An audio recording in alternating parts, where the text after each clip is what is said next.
Let's bring in Mick Mulvaney, who is the acting White House Chief of Staff for President Trump, and Robert Patillo, civil and human rights attorney. Thank you, gentlemen, for being with us as always.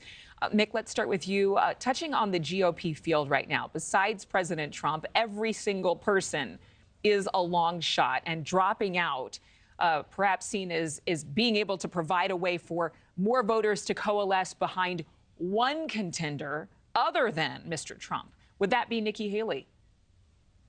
Right now, it would be. There's no question. She's done very well in the last couple of months and taken a lot of momentum away from Ron DeSantis. But that's the important distinction. She's not taking any votes away from the former President Donald Trump. You saw just now in that poll you flashed up that Donald Trump is at 59%. I can do the math pretty quickly. That means that there's only 41% of the vote left over after that for anybody else, and that's second place. Politics is not horse racing. It doesn't pay three places. If you're not first, you're last. So while Nikki's done very well, Governor Haley's done very well the last couple of weeks and does seem to be sort of the ascendant lead challenger to Donald Trump, essentially right now this is still a battle for second place.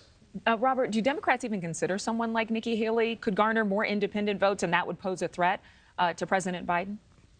I think so, and I think this is why we're seeing President Biden following the playbook that we've seen Democratic presidents follow the last two administrations. Both President Obama and President Clinton started tacking towards the center in leading up to their re-election campaigns, and President Biden is very much tacking towards the center in many of his policy positions, particularly when it comes to foreign policy, issuing these types of strong foreign policy defenses of Israel and our allies that we used to see from Ronald Reagan, while many Republicans are becoming isolationist. I think that this is because President Biden understands you have to get that broad center to get reelected as a Democrat, and that may cost you on the progressive and the liberal sides of the party, but this is President Biden's strategy for reelection.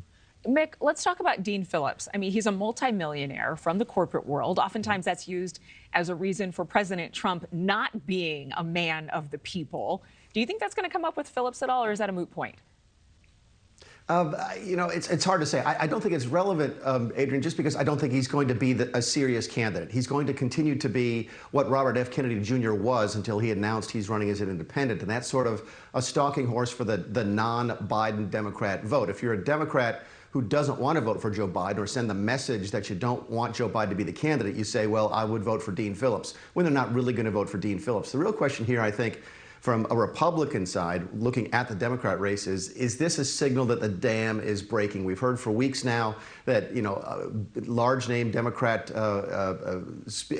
people have been asking for Biden to step aside, talking about him replacing the vice president and so forth. Is this the dam breaking? Is Dean Phillips going to be the first person in, but followed closely thereafter by Gavin Newsom or Gretchen Whitmer or Cory Booker? There's some big names on the Democrat side who might get in now that Dean Phillips has sort of gone first. Robert, what do you think? I mean, Mick is right. All the polling showing that people want someone other than President Biden. But Dean Phillips' run this late in the game, is it a dam break or is it premature?